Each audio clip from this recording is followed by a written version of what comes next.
आज बच्चे चलते हैं, देखो 12th क्लास का पहला चैप्टर मैथ्स में संबंध एवं फलन, रिलेशन एंड फंक्शंस। ठीक है, इसमें काफी चीजें ऐसी हैं सेट के द्वारा होती हैं। सेट मतलब संबंध, उसके फलन के द्वारा और क्या है समुच्चय के द्वारा।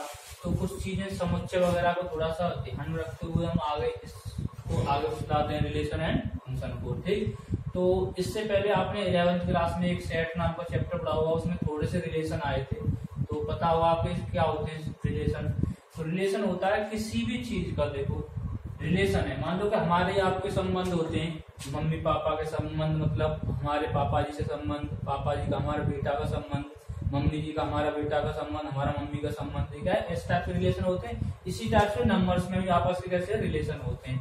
देखिए 11th क्लास में जैसे आपने पढ़ा होगा, ए कोई सेट है 1 2 3, इसमें क्या है 3 एलिमेंट है, और दूसरा सेट है कोई सपोज दैट ए बी।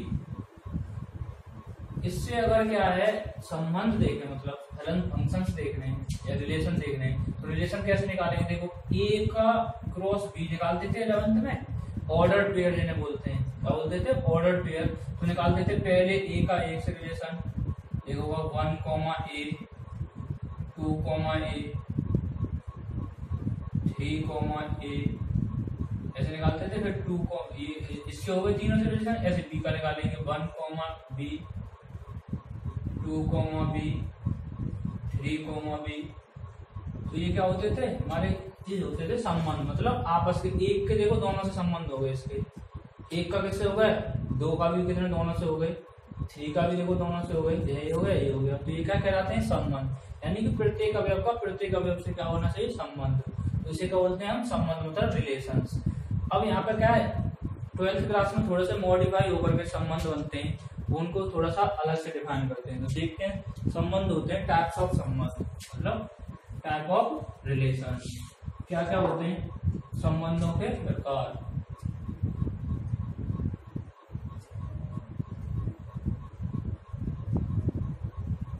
सबसे पहला जो संबंध होता है वो कौन सा होता है, वो होता है तत्समक। तत्समक संबंध। तत्समक संबंध क्या होता है, इसे बोलते हैं आइडेंटिटी रिलेशन। ठीक है, आइडेंटिटी रिलेशन देखो क्या होता है। आइडेंटिटी रिलेशन में ये होता है कोई सेट है A, let set A equal to 1 2 3।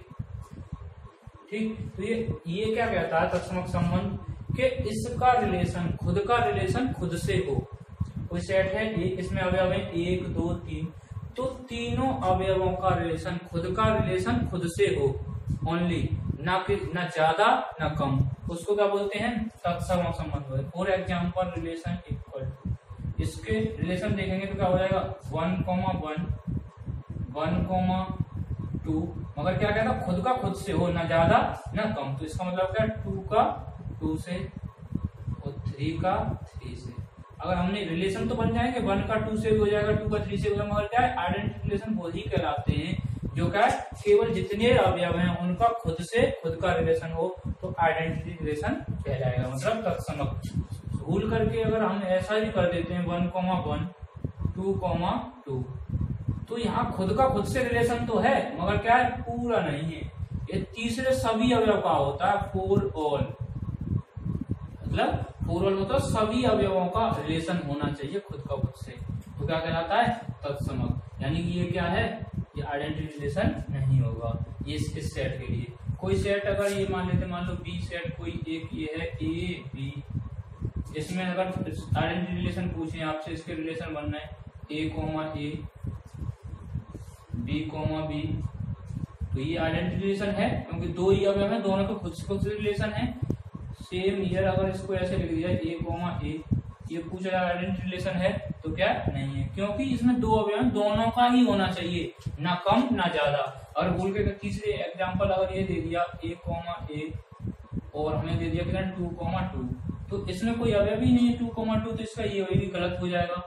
Suppose that एक और एग्जांपल इसी के लिए ले लिया जाए सेट के लिए ए बी और क्या है 1 1, तो ये क्या होगा, नहीं होगा, क्योंकि ये खुद का खुद से दो ही अवयव है, दो ही का होना चाहिए, ना ज्यादा ना कम। तो ये रिलेशन नहीं होगा, ओनली पॉसिबल फॉर। ठीक, तो ये क्या होगा, तत्समक संबंध। आगे चलते हैं, दूसरे प्रकार का संबंध होता है, वो होता है स्वतुल्य। कौन सा होता है, स्वतुल्य रिलेशन। स्वतुल्य क्या कहता है, स्वतुल्य संबंध। स्वतुल्य संबंध होता है रिफ्लेक्सिव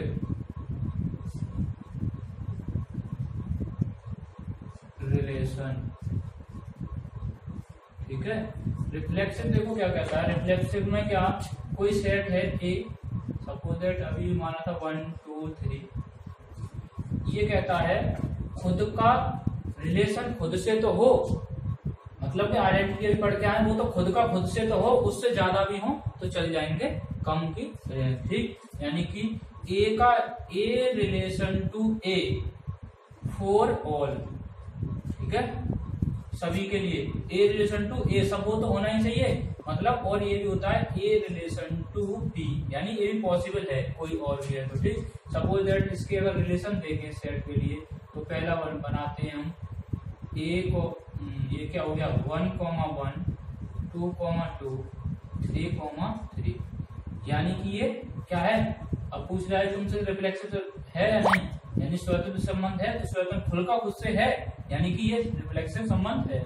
अगर दूसरा एग्जांपल लेते हैं 1, 1, 2, 2, 3, 3, 1, 2, यानी कि ये क्या है, खुद का खुद से सभी संबंध, सभी अवयव 1 2 3 तीनों के खुद के खुद से संबंध है, खुद के खुद से संबंध तो है, और ज्यादा भी क्या करना है, ज्यादा भी, मतलब ज्यादा भी होंगे तब भी ये चलेगा, मतलब कम ना होने से, कम ना हो, ज्यादा हो जाए कोई बात नहीं। तो ऐसे संबंध अगर ये लेने 1, 1, 2, 2 और 1, 2 ऐसे ले लिया, तो यानी कि 1 का है, 2 का है, मगर 3 का नहीं है, तो यानी एक संबंध नहीं होगा, यानी रिफ्लेक्सिव नहीं होगा। रिफ्लेक्सिव का मतलब क्या होता है, यानी कि खुद का खुद से तो हो, मतलब, और उससे ज्यादा भी हो और कम नहीं होना चाहिए कोई। ठीक है, तो ये क्या कहलाएगा, स्वतुल्य। अगले तीसरे संबंध पर चलते हैं। तीसरा संबंध है सिमेट्रिक। सिमेट्रिक को बोलते हैं सममित। क्या बोलते हैं, सममित। देखो भाई सममित क्या होता है, सममित संबंध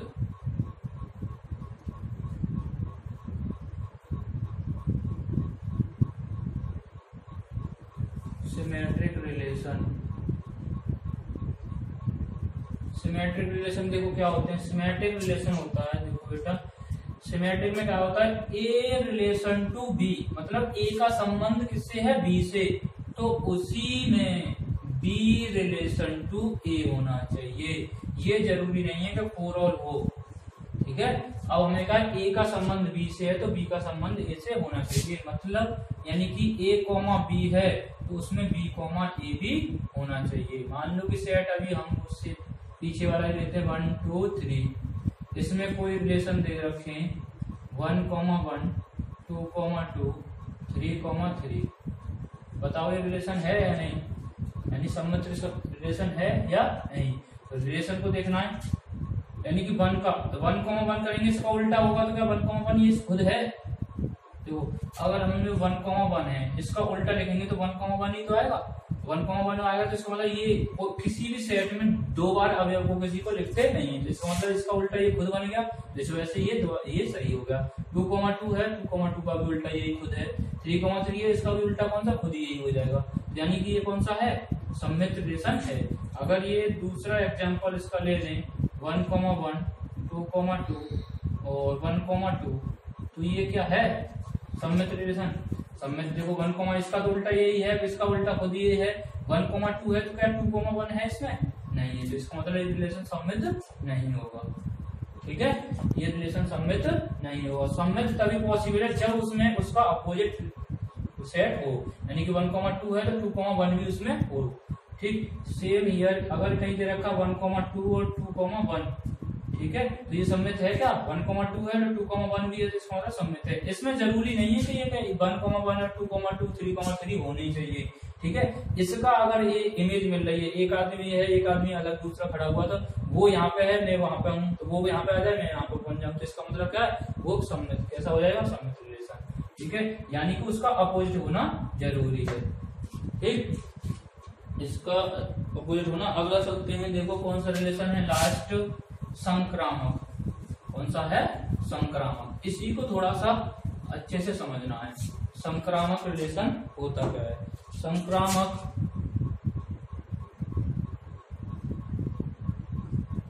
संबंध यानी इसको बोलते हैं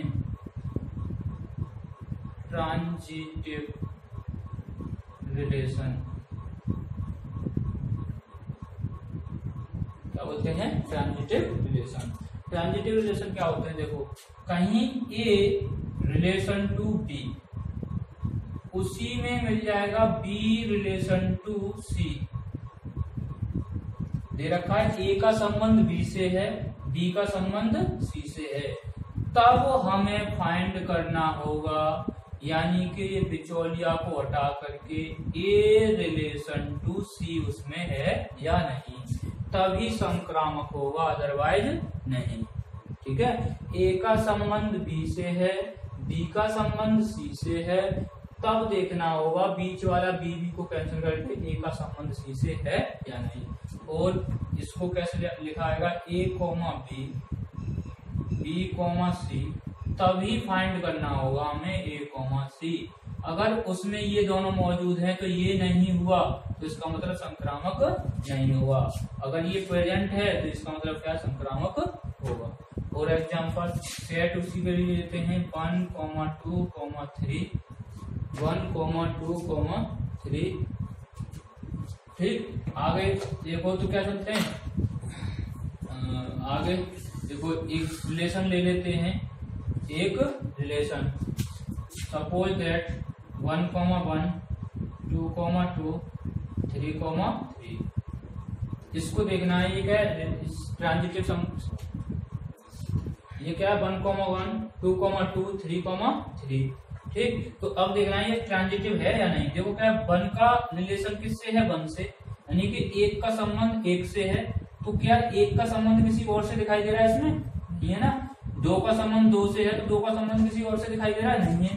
3 का संबंध 3 से, तो इसका कोई और से संबंध दिखाई दे रहा है, नहीं है। इसका मतलब आगे कुछ दे ही नहीं रखा, तो यानी कि संबंध है।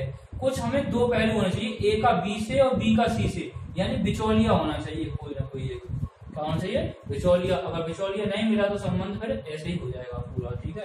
अगर बिचौलिया मिल रहा है तब देखेंगे उसके अड़ोस पड़ोस है कि नहीं। मान लो कि ए की शादी बी करवाता है, ए की शादी, और बी यहाँ से क्या बिचौलिया है, ठीक है, और ये बी सी से, तो इसका मतलब क्या है, ये हट गया था बीच में, यही तो दोनों परिवार मिले रहते हैं, तो इसका मतलब जब देखेंगे ये परिवार दोनों हैं या नहीं, ठीक। इसी प्रकार से इसमें तो कोई है नहीं बिचौलिया, तो इसका मतलब संक्रामक होगा। आगे दूसरा एग्जाम्पल सपोज ले लेते हैं, कितना होगा, 1, 2, 2, 3 और 1, 3, ठीक है। अब देखो इसमें अगर हमने देखा क्या, 1 का संबंध है 2 से, 1 का रिलेशन किससे है, 2 से, और 2 का रिलेशन है किससे, 3 से, तो ये बिचौलिया हो गया। अब देखो ये दो बिचौलिया को हटाकर 1, 3 है क्या, नहीं इसमें है, इसका मतलब ये सही है। आगे और भी देख लेते हैं, 2 का संबंध हो गया, अब क्या 1 का 2 का रिलेशन है 3 से, 3 का संबंध है क्या, नहीं है। 3 का संबंध यहाँ किसी से है, 3, 3,1 तो है, 3, यानी 1,3 है, 3,1 होता तब संबंध होता, ठीक है। अगला एक और एग्जांपल ले लेते हैं, 1, 3, 3, 2, 1, 1, 2, ये रिलेशन देखने, देखो कैसे, R 1 का रिलेशन किससे, 3 से, 1 का रिलेशन किससे, 3 से, और 3 का रिलेशन है 2 से, यानी ये हट गया बीच का, तो कहना 1, 2 इसमें है क्या, 1, 2 इसमें है नहीं है, तो यानी कि यही पहले के लिए पॉसिबल नहीं है, तो इसका मतलब ये संबंध नहीं है। ये कौन से होते हैं, ट्रांजिटिव रिलेशन।